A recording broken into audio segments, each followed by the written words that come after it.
Story நேரம் Tamil வியூவர்ஸ்க்கு high splendid மேட்சோட 15th எபிசோட்ல என்ன ஆக போகுதுன்னு இன்னைக்கு வீடியோல பார்க்கலாம். சென்னு ஜின்ஷா கிட்ட கொஞ்சம் தனியா பேசணும் அப்படின்னு சொல்லிட்டு அங்க இருக்கிற ஒருத்தங்க கிட்ட எங்க அம்மா சில விஷயத்த சொல்லிட்டு வர சொன்னாங்கன்னு சொல்ல அங்க இருக்கிற மத்த எல்லாரையுமே வேலைக்காரங்களை தவிர கூட்டு போயிடுறாங்க. ஜின்ஷா கிட்ட சென்னு போயிட்டு நீ ஓகேவா, உனக்கு பிரச்சனை இல்லல்ல அப்படின்னு கேட்டுட்டு இருக்கான். பாட்டி வந்தாங்க, ரொம்ப உடம்பு முடியாம போயிடுச்சு, அவங்களால எந்திரிக்கவே முடியலன்னு சொல்ல டாக்டர் அனுப்பவான்னு கேக்குறான். இல்ல நாங்க ஆல்ரெடி பாத்துட்டோம், ரொம்ப சோகத்துல இருக்கதால பாட்டிக்கு உடம்பு முடியலையா, மத்தபடி அவங்களுக்கு உடம்புல எந்த பிரச்சனையும் இல்ல, மனசுதான் ரொம்ப கஷ்டப்பட்டுட்டு இருக்காங்களான்னு சொல்லிட்டு. ஆனா எங்க அம்மா அவங்க ஊர்ல பாட்டியோட இடத்துலதான் புதைக்கப்படணும்னு ஆசைப்பட்டாங்கன்னு சொல்ல, உங்க வீட்டுல உன் அப்பா வீட்டுல ஒத்துக்கிட்டாங்களா அப்படின்னு சொல்லிட்டு சென்னு கேக்குறான். அவங்க ஒத்துக்கிறதுக்கு அவங்க ஒரு ஆளே கிடையாது, நான் என் அம்மாவை கூட்டு போயிருவேன் அப்படின்னு ஜின்ஷா சொல்லிட்டு இருக்கா. நீ எதை பத்தியும் கவலைப்படாத, அந்த யுன்பியை கண்டுபிடிக்க வேண்டியது என்னோட பொறுப்பு அப்படின்னு சென்னு சொல்ல, ரொம்ப தேங்க்ஸ் அப்படின்னு ஜின்ஷா சோகமா இருக்கா. இவளை பாக்கிறதுக்கே சென்னுக்கு பயங்கரமா கஷ்டமா இருக்கு. ஜின்ஷா அங்க பேசி முடிச்சிட்டு வெளியே வரலாம் அப்படின்னு பார்த்தா அந்த இடத்துல ரான் இருக்கான்ல, அவனும் கூலாவும் பேசிட்டு இருக்காங்க. ரான் சொல்றான், அந்த யுன்பி நட் கேக்ஸ் எல்லாம் நல்லா பண்ணுவான்னு உனக்கு தெரிஞ்சுதான் எனக்கு அந்த நட் கேக் சாப்பிடணும் போல இருக்கு நீ என்கிட்ட சொன்ன, நீ அவளை விசாரிக்கிறதுக்கு தான் சொல்றேன்னு தெரியாம நான் அவளை தேடி கண்டுபிடிச்சு அந்த கடைக்கு போய் வாங்கினத நீ பின்னாடியே ஆள் வச்சு பார்த்து இப்போ நீ நேரா அவளை கூட்டு வந்து என் அம்மாவை கொலை பண்ண வச்சுட்டேன்னு சொல்ல கூலா சொல்றா, டேய் பிரச்சனை பண்ணுன்னு தாண்டா நான் கூட்டு வர சொன்னேன், அதனால இவ்ளோ பிரச்சனை வந்து ஒருத்தங்க உயிரே போகும்னு எனக்கு தெரியாது அப்படின்னு சொல்லிட்டு இருக்கா. இத காதுல வாங்கிடுறா ஜின்ஷா. ஓ இதான் நடந்ததா, நீதான் அம்மாவை கொலை பண்றதுக்கு ஆளை கூட்டு வந்ததா அப்படின்னு சொல்ல, எனக்கு நிஜமா தெரியாதுக்கா, கூலா சாப்பிடுறதுக்கு கேட்டாலேன்னு சொல்லிட்டு அதுக்காக தான் நான் வாங்க போனேன்னு சொல்ல, நீ எல்லாம் மனசாட்சியே இல்லாத ஆளுன்னு ராணையும் திட்ட ஆரம்பிக்கிறா ஜின்ஷா.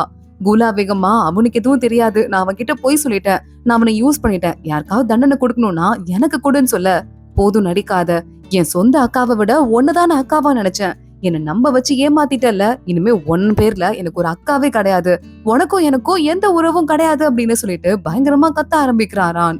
கூலாவே ஷாக் ஆயிடுறா. நான் அப்பாவோட பேர்ல போய் கேஸ் கொடுக்க போறேன் அப்படின்னு சொல்ல கூலா ஷாக் ஆயிட்டு வேகமா ஜின்ஷாவை பாக்குறா. என்ன சொல்ற, அவர் பேர்ல கேஸ் கொடுத்தனா அவரோட பதவியே பறி போறதுக்கு வாய்ப்பு இருக்கு, நம்மள பத்தி நினைச்சு பாத்தியா, நல்ல வீட்டுல கல்யாணம் பண்ணிட்டு செட்டில் ஆகணும்னு உனக்கு ஆசை இல்லையா, ராணோட எதிர்காலம் என்ன ஆகும், அது எல்லாத்தையும் விட மீறி ஒரு அப்பா அம்மா மேலேயே கம்ப்ளைண்ட் கொடுக்க போனா 40 அடிகள் வாங்கணும், அதை வாங்கிட்டு தான் கம்ப்ளைண்ட் கொடுக்கவே முடியும்னு சொல்ல, எல்லாம் எனக்கு தெரியும், எங்க அம்மாவே உயிரோட இல்ல, இனிமே என்ன நடந்தா என்னன்னு ஜின்ஷா அங்க இருந்து போறா. ரான் பாக்குறான், அக்கா நீ கம்ப்ளைண்ட் பண்ணாத, நான் பண்றேன், அந்த அடிய நான் வாங்கிக்கிறேன் அப்படின்னு சொல்லிட்டு இருக்கான். சரி பாத்துக்கலான்னு ஜின்ஷா அங்க இருந்து கிளம்புறா. ரான் கூலாவை முறைச்சிட்டு மறுபடியும் அங்க இருந்து போயிடுறான். கூலாக்கு பயங்கரமா அப்செட்டா இருக்கு, எல்லாருக்கும் பைத்தியம் புடிச்சிருச்சு அப்படின்னு சொல்லிட்டு இருக்கா. பார்த்தா அந்த கான்வர்சேஷனை ஓரமா நின்று இருந்தவங்களோட அப்பா ஓட்டு கேட்டுடுறான். என்னது என் மேல கம்ப்ளைண்ட் ஆன்ட்டு ஏற்கனவே ஒரு மாதிரி ஸ்ட்ரெஸ் ஆயிருக்கவன் இன்னும் பயந்து நடுங்க ஆரம்பிக்கிறான். அப்படியே நடந்து ஜின்ஷா திருப்பி வந்துட்டு இருக்கும் போதே வேலைக்கார பொண்ணு ஓடி வரா. சென்னு கண்டுபிடிச்சிட்டாராம், அந்த யுன்பி எங்க இருக்கான்னு கண்டுபிடிச்சிட்டாரா அப்படின்னு சொல்ல, சென்னு நம்ம ஜின்ஷா 2 பேரும் சேர்ந்து உட்காந்துட்டு இருக்காங்க ஒரு ஹால்ல. யுன்பியை அங்க கூட்டு வர சொல்றாங்க. நீங்க மேடமோட பொண்ணு தானே அப்படின்னு ஜின்ஷா கால்ல அந்த யுன்பியை விழுந்து வணங்கிட்டு இருக்கா. என்ன நடந்தது, உண்மையை என்கிட்ட சொல்ல போறியான்னு கேட்க, நான் தான் கொன்னுட்டேன், அந்த யுன்ஷிங்கிற வேலைக்கார பொண்ணு பிரெக்னெண்டா இருந்தவள நான் தான் கொன்னுட்டேன், என்ன மன்னிச்சிருங்க, என்ன வேணா பண்ணுங்க, எனக்கு 2 குழந்தைங்க இருக்கு, அந்த குழந்தைங்களுக்கு மட்டும் உயிர் பிச்சு கொடுங்கன்னு கதறி அழுதுட்டு இருக்கா. யுன்ஷியை எதுக்காக கொன்ன அப்படின்னு ஜின்ஷா கேட்க ஆரம்பிக்கிறா. நானும் அவளும் உங்க அம்மா கூட வேலைக்கார பொண்ணாதான் வந்தோம், ஆனா உங்க அம்மா என்ன பண்ணாங்க, அந்த பொண்ணு மேல உங்க அப்பாக்கு இன்ட்ரெஸ்ட் இருக்குன்னு கல்யாணம் பண்ணி வச்சுட்டு அந்த பொண்ணுக்கு வேலைக்காரியா என்ன மாத்திட்டாங்க, அவ பிரெக்னெண்டா இருக்கேன்னு தெரிஞ்சதுக்கு அப்புறமா என்ன ரொம்ப ஏளனமா நடத்த ஆரம்பிச்சா, அடிமை மாதிரி என்ன ட்ரீட் பண்ணி வேலை வாங்கிட்டே இருந்தா, அதனால கடுப்பாயிட்டு நானும் அவளும் ஒரே நிலைமை தானே, அவ என்ன இப்படி நடத்துறதுன்னு சொல்லிட்டு நான் தான் அந்த மருந்த மாத்தி வச்சேன், அதுக்கப்புறமா அவ இறந்து போனதுல நிறைய பிரச்சனை வந்துச்சு அப்படிங்கறதுனால என்னை எந்த வேலையை விட்டே அமிச்சிட்டாங்க அப்படின்னு சொல்ல, அதை கேட்டுட்டு சென்னு பாத்துட்டு இருக்கான். சரி ஒரு கொலையும் பண்ணிட்ட, உன்னை இங்க இருந்து வெளியவும் அமிச்சிட்டாங்க, அப்ப வாழ்க்கையை நிம்மதியா வாழ வேண்டிதானே, எதுக்கு அப்படி ஒரு பொய்ய சொன்ன அப்படின்னு கேட்க, பொய் சொல்லணுங்கிறதுக்காக சத்தியமா நான் சொல்லல, மறுபடியும் இந்த கூலாவும் உங்க அம்மாவும் என்கிட்ட வந்து விசாரிக்க ஆரம்பிச்சாங்க, எனக்கு பயமா இருந்தது, மறுபடியும் ஏதாவது சொன்னா நான் மாட்டிக்குவோனோ அப்படின்னு சொல்லிட்டுதான் அவங்களோட பெரிய ஆளை பத்தி சொல்லி விட்டுலான்ட்டு, ஜின்ஷாவோட அம்மா தான் அந்த கொலையை பண்ணாங்க, மருந்த மாத்தி வச்சாங்கன்னு சொல்லிட்டேன், பயந்துட்டு தான் நான் அப்படி பண்ணிட்டேன் அப்படின்னு சொல்ல, ஜின்ஷாக்கு அப்படியே மனசே நொந்து போயிருது.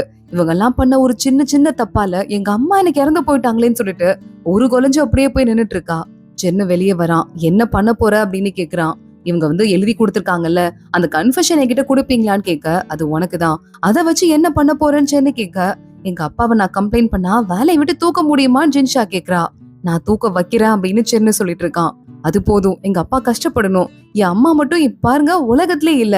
ஆனா எங்க அப்பா எந்த கவலையும் படாம போயிட்டு இருக்காருன்னு சொல்ல, அதுக்கு நீ 40 அடி வாங்கணும், அது தெரியுமா அப்படின்னு மறுபடியும் சென்னு கேக்குறான். தெரியும், அடிதானே, நான் வாங்கிக்கிறேன், என்ன ஆனாலும் பரவாயில்ல, கம்ப்ளைண்ட் கொடுத்தே தீர போறேன் அப்படின்னு ஜின்ஷா சொல்றா. சென் ஓகே நான் உனக்கு ஹெல்ப் பண்றேன்னு அவனோட இடத்துக்கு போயிடுறான். அப்போ உங்க மேனேஜர் வராரு. இதுக்கு நீங்க ஒத்துக்கிட்டீங்களா? ஜின்ஷாக்கு 40 அடி கொடுப்பாங்க, அந்த அடி அவங்க வாங்குறத உங்களால பார்க்க முடியுமா அப்படின்னு கேட்க, அதுக்குதான் உங்களோட ஹெல்ப் எனக்கு வேணும்னு மேனேஜரை திரும்பி பார்த்து சென்னை சில ஃபைல் எல்லாம் எடுத்து வச்சிருக்கான். இதுல பாத்தீங்கன்னா அப்பா அவர் ரொம்ப பெரிய தப்பு பண்ணிருக்காரு, அந்த பையன் கம்ப்ளைண்ட் கொடுக்க வந்திருக்கான், அதுக்காக அவனுக்கு அடி கிடைச்சிருக்கு. அதுக்கப்புறம் அந்த அப்பாக்கு பெரிய பெரிய தண்டனை கிடைச்சிருக்கு. ஆனாலும் அந்த பையன் வாங்கின தண்டனைங்கிறது தேவையில்லாதது தானே. இதே மாதிரி இன்னும் சில கேஸ் எல்லாம் எடுங்க, இதெல்லாம் எடுத்துட்டு நம்ம ரூலிங்ஸ் டிபார்ட்மெண்ட் இருக்குல்ல அவங்க கிட்ட போய் இத பத்தி ஒரு கம்ப்ளைண்ட் ஒண்ணு ரைஸ் பண்ணுங்கன்னு சொல்ல, அவர் பாக்குறாரு, ஏம்பா ஜின்ஷா அடி வாங்க கூடாதுன்னு சட்டத்தையே மாத்தலான் இருக்கியா நாட்டுக்கு, இதுக்கு அந்த பொண்ணு கிட்ட போயிட்டு கம்ப்ளைண்ட் கொடுக்காதன்னு வேணா பேசி பாக்கலாம்லன்னு சொல்ல, அதெல்லாம் உங்களுக்கு புரியாது, அது நடக்காதுன்னு சொல்லிட்டு சென்னை பாட்டுக்கு அங்க இருந்து போயிட்டு இருக்கான். போற வழியிலேயே அவனுக்கு ஒரு லெட்டர் ஒண்ணு வருது. அந்த லெட்டரை பார்த்ததும் அவன் பயங்கரமா ஷாக் ஆயிட்டு இருக்கான். பார்த்தா அவன் நேரா கிளம்பி இந்த மினிஸ்டர் ஒருத்தர் இருப்பார்ல டீச்சர்னு சொல்லிட்டு அவரை பார்க்க போக, உள்ள இருந்து சில ஆளுங்க எல்லாம் வந்துட்டு இருக்காங்க. கோவமா நம்ம சென்னை முறைச்சு பார்த்துட்டே போயிட்டு இருக்காங்க.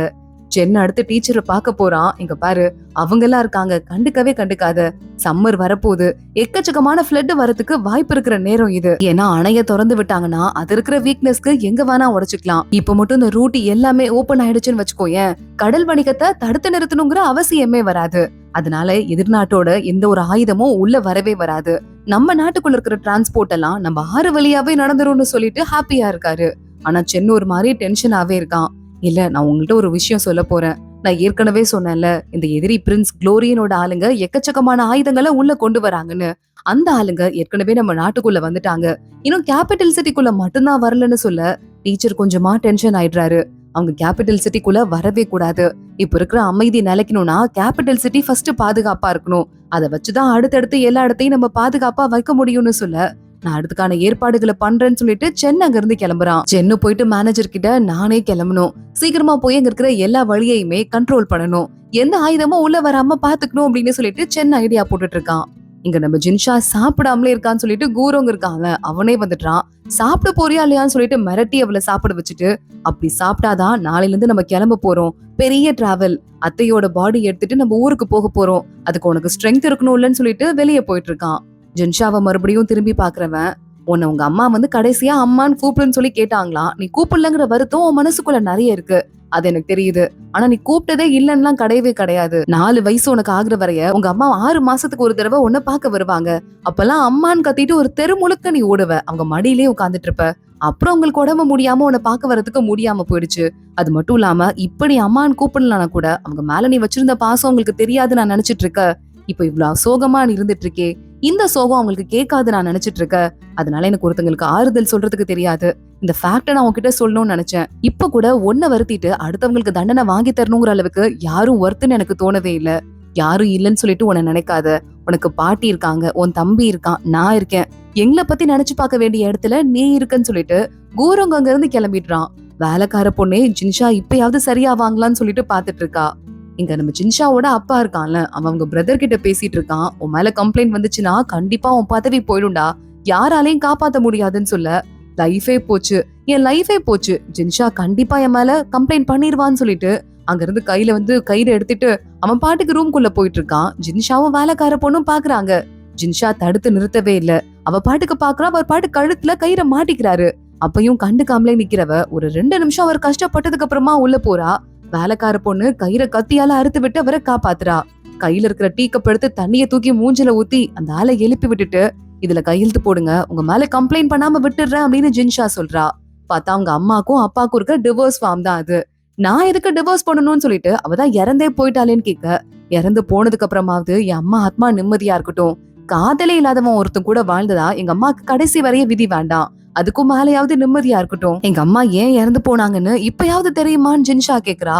அவளுக்கு என்ன அறிவே இல்ல, சோகத்துல இருந்திருந்து அதை வச்சு இமோஷனலா முடிவெடுத்துட்டா, யோசிக்காம முடிவெடுத்துட்டான்னு சொல்ல ஜின்ஷா பாக்குறா. அம்மா இல்லாதது கூட ஒரு வகையில நல்லதுதான் போல, நான் உனக்கு 3 கண்டிஷன் போடுவேன்யா, இதுக்கும் மேல நீ கல்யாணம் பண்ணாலும் சரி பண்ணாட்டியும் சரி என்கிட்ட கேட்கணும், நான் அப்ரூவல் கொடுத்தா மட்டும்தான் அதை பண்ணணும். அடுத்து என் வாழ்க்கையில என் தம்பி வாழ்க்கையிலும் தலையிடுறதுக்கு உனக்கு எந்த பெர்மிஷனும் கிடையாது, அது கல்யாணம் உட்பட. அதுக்கும் அப்புறமா இந்த டிவோர்ஸ் லெட்டர்ல நீ சைன் பண்ணணும். இது 3ம் பண்ணனா நான் கண்டிப்பா உன்னை விட்டுடுறேன் அப்படின்னு சொல்லிட்டு அந்த ஃபார்ம்ல கையெழுத்து வாங்குறா. இல்லனா கம்ப்ளைண்ட் பண்ணிடுவேன்ட்டு. வேற வழியே இல்லாம அந்த ஆளும் சைன் பண்ணிடுறாரு. ஜின்ஷாவோட அம்மாவோட சவப்பெட்டிய அங்க இருந்து எடுக்கிறாங்க. ஊருக்கு டிராவல் பண்றதுக்காக. அவ கிளம்ப ஆரம்பிக்கிறா. கூரோங் பாக்குறான். எல்லாரும் டிராவல் பண்ணி ஒரு இடத்துல கொஞ்சம் தூரம் தள்ளி நிக்கிறாங்க. அந்த இடத்துக்கு நம்ம ஈஷியன் வந்துடுறான். ஜின்ஷாவை பாக்குறான். இத்தனை நாள் நம்ம இவ்வளவு க்ளோஸா தானே பழகணும். ஊருக்கு போகும்போது சொல்லாம கொல்லாம கிளம்புற, அறிவன் உனக்கு ஏதாவது இருக்கா இல்லையான்னு சொல்லிட்டு திட்ட ஆரம்பிக்கிறான். ஜின்ஷா சோகமாவே நின்னுட்டு இருக்கா. போற வழியில நிறைய இடத்துல பஞ்சம் இருக்கிறதால நிறைய திருடங்க தொல்லை அதிகமாயிருக்கு. என்கிட்ட 10 வேலைக்காரங்க இருக்காங்க. அந்த காட்ஸ உன்கிட்ட கொடுக்குறேன். எல்லாமே திறமையானவங்க. இவங்கள உன் கூட கூட்டு போனா எனக்கும் கொஞ்சம் நிம்மதியா இருக்கும் அப்படின்னு சொல்லிட்டு இருக்கான். ஜின்ஷா தேங்க்ஸ்ன்னு சொல்றா. தேங்க்ஸா, உனக்கு போய் நான் ஹெல்ப் எல்லாம் பண்ணுவேன்னு நினைச்சிட்டு இருக்காத, வந்து காசை கொடுத்துரு அப்படின்னு ஈஷியன் வேணும்னே அவளை கிண்டல் பண்றான். ஜின்ஷா லேசா சிரிக்க ஆரம்பிக்கிறா. அப்புறம் நான் போயிட்டு வரேன் அப்படின்னு அங்க இருந்து கிளம்ப ஆரம்பிக்கிறா. கரெக்டா அப்பன்னு பார்த்து அந்த பூனை வச்சிட்டு இருக்காங்கல்ல கையில, அது கத்துது. இது நான் காப்பாத்தின பூனையாச்சே, நல்லா வளர்ந்துருச்சுன்னு சொல்லிட்டு ஈஷியன் சொல்லிட்டு இருக்கான். இந்த பூனைய நீங்க பாத்துக்கிறீங்களா, உங்க மேல இது ரொம்ப பாசம் காட்டுது அப்படின்னு ஜின்ஷா கேக்குறா. இது உன்னோட பூனை தான், நீ திரும்பி வர வரைய நான் பாத்துக்கிறேன், ப்ராமிஸ், ஓகே, சீக்கிரமா திரும்பி வந்துட்டு பாத்து போயிட்டு பத்திரமாவான்னு சொல்லிட்டு அவளை அங்க இருந்து வழி அனுப்பி வைக்கிறான். பாவம், இங்க வந்துட்டு பார்க்க ஸ்ட்ராங்கா தெரிஞ்சாலும் ஹார்ட் ரொம்ப வீக் ஆனது, சாஃப்ட் ஆனது போலன்னு சொல்லிட்டு வேலைக்கார பையன் பாத்துட்டு இருக்கான். இன்னும் ஈஷியன் பாத்துட்டே இருக்க. பாஸ், அவங்க ரோட கிராஸ் பண்ணி போய் ரொம்ப நேரம் ஆச்சு, இன்னும் என்ன பாக்குறீங்கன்னு கேட்க, என் கண்ணுக்கு தெரியுது, உனக்கு அதுல கண்ணு தெரியலனா வாயை மூடிட்டு வான்னு சொல்லி திட்டிட்டு ஈஷியன் பூனைக்குட்டியை தூக்கிட்டு அங்க இருந்து கிளம்புறான்.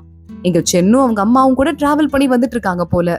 சென்னை கிட்ட அவங்க அம்மா கேக்குறாங்க, ஏன்பா இந்த பொண்ணு தனியா பாடி எடுத்துட்டு ஊருக்கு போகுதுன்னு சொல்லியிருந்தா நானும் அவ கூட டிராவல் பண்ணிருப்பேன்ல, என்கிட்ட சொல்ல வேண்டியதானேன்னு கேட்டுட்டு, ஆஹா இல்ல வேண்டாம், இந்த வயசான காலத்துல அந்த கொடுமையெல்லாம் என்னால பார்க்க முடியும்னு தோணவே இல்ல, பார்க்காம இருக்கிறதே நல்லது அப்படின்னு சொல்லிடுறாங்க. இல்லம்மா, அவ திருப்பி எப்படியும் வருவாள்ல, இல்ல நீங்க ஊருக்கு போனதுக்கு அப்புறமா அவளை போய் பார்த்து பேசுங்க, ஆறுதல் சொல்லுங்க, பாட்டி கூட பேசுங்கன்னு சொல்ல, சரி ஓகே அப்படின்னு அவங்க அம்மாவும் மனசுல பேசிக்கிட்டு இருக்காங்க. அப்போன்னு பார்த்து வந்துட்டாங்க அப்படின்னு சென்னுக்கு தகவல் வருது. யார் வந்துட்டா அப்படின்னு கேட்க, இந்த பக்கமா தான் ஜின்ஷா வந்து ஊர்வலத்தை எடுத்துட்டு போயிட்டு இருக்கா, நான் போய் அவங்கள பாத்துட்டு வரேன் அப்படின்னு சென் அங்க இருந்து கிளம்பிடுறான். சென் எந்த இடத்துக்கு, எந்த ஹோட்டல்ல ஜின்ஷா ஸ்டே பண்ணிட்டு இருக்காளோ அதே இடத்துலதான் ஸ்டே பண்ணிட்டு இருக்கான் போல. நம்ம ஜின்ஷா வந்து ரூமே பத்தல, நிறைய ரூம் எல்லாம் ஃபில் ஆயிருக்கு அப்படின்னு பேசிட்டு இருக்காங்க. சென் அங்க வந்துடுறான். ஜின்ஷா வணக்கத்தை போட்டுட்டு இருக்கா. உங்க அம்மாக்கு வந்து வணக்கம் சொல்லணும் தான், ஆனா என்னால வர முடியாது, துக்கம் அனுஷ்டிக்கிறதால என்ன மன்னிச்சிருங்கன்னு ஜின்ஷா சொல்றா. முதல்ல உன்ன நல்லா பாத்துக்கோ, புரியுதா அப்படின்னு சென்னு பேசிட்டு இருக்கான். அப்போ அங்கன்னு பார்த்து நம்ம ரான் வந்து, இல்ல ரூம் பத்தலக்கா, 10 பேர் வேற வந்திருக்காங்கல்ல, அவங்களுக்கு ரூம் இல்லன்னு சொல்ல, எப்படியாவது அந்த 10 பேரையும் தங்கவை, ஈஷியனுக்காக ஹெல்ப் பண்றதுக்காக வந்திருக்காங்க, நம்ம அட்ஜஸ்ட் பண்ணிக்கலாம்னு ஜின்ஷா சொல்றா.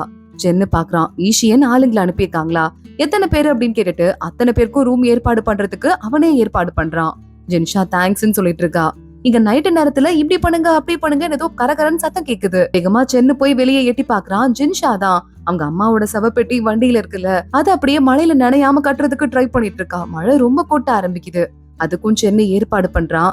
ஜின்ஷா வந்து பாக்குறதுக்குள்ள தனியா ஒரு ரூம் ஏற்பாடு பண்ணி அவங்க அம்மாவோட சவப்பெட்டிக்கு படையெல்லாம் வச்சு ஊதுபத்தி எல்லாம் ஏத்திருக்காங்க. ஜின்ஷா அங்க போய் நின்னுட்டு அழ ஆரம்பிக்கிறா. சென்னுதான் இந்த ஏற்பாடெல்லாம் பண்ணாரா அப்படின்னு கேட்டுட்டு அங்க மியூசிக் சத்தம் கேக்குற மாதிரி இருக்கு. ஜின்ஷா அதை ஃபாலோ பண்ணி அப்படியே போறா. சென்னுதான் அங்க நின்னுட்டு மியூசிக் வாசிச்சுட்டு இருக்கான். என்னாச்சுமா அப்படின்னு கேட்க, நான் எங்க அப்பா மேல, அந்த ஆளு மேல இதுக்கும் மேல கேஸ் போட போறது இல்ல, எல்லாருமே என்கிட்ட சொல்லிருக்காங்க, நான் ஏன் நிம்மதியை முதல்ல பாத்துக்கணுமா, என் மேலயும் பாசம் காட்டுறதுக்கு ஒரு சில பேர் இருக்காங்கல்ல, நான் வந்த புதுசுல நான் ரொம்ப ஸ்ட்ராங்கா இருக்கேன்னு நினைச்சேன், எல்லாத்தையும் என் கண்ட்ரோல்ல வச்சுக்க முடியும்னு நினைச்சேன், என் அம்மா மருந்துல விஷம் இருக்குன்னு கண்டுபிடிக்கிற வரைய, அதுக்கப்புறமா என்னோட கான்பிடன்ஸே உடஞ்சு போயிருச்சு, எல்லாரையும் நான் மிரட்டி கார்னர் பண்ணணும்னு நினைச்சேன், அப்புறம் என் அம்மாவே இறந்து போயிட்டாங்க, ஒருவேளை நான் வந்தப்போ ரொம்ப திமிருத்தனமா இல்லாம இருந்திருந்தா என் அம்மா உயிரோட இருந்திருப்பாங்களோன்னு என்னால நினைக்காம இருக்கவே முடியல, எல்லா தப்புக்கும் நான் தான் காரணமா அப்படின்னு சொல்லிட்டு ஜின்ஷா ஏதேதோ பேசிட்டு இருக்கா. சென்னு பாக்குறான். வேற ஏதாவது பாட்டு உனக்கு கேட்கணுமா, அதை நான் வாசிச்சு காட்டவா அப்படின்னு கேட்க, ஜின்ஷா அவனையே பாத்துட்டு இருக்கா. அதோட தான் இன்னைக்கு எபிசோட் முடியுது. அடுத்து என்ன ஆக போகுது தொடர்ந்து பார்க்கலாம். இந்த வீடியோவை லைக் பண்ணிக்கோங்க, மறக்காம நம்ம சேனலுக்கு சப்ஸ்கிரைப் பண்ணிட்டு பெல் ஐக்கனையும் கிளிக் பண்ணிக்கோங்க. அடுத்த வீடியோல பார்க்கலாம். அது வரைய பாய்.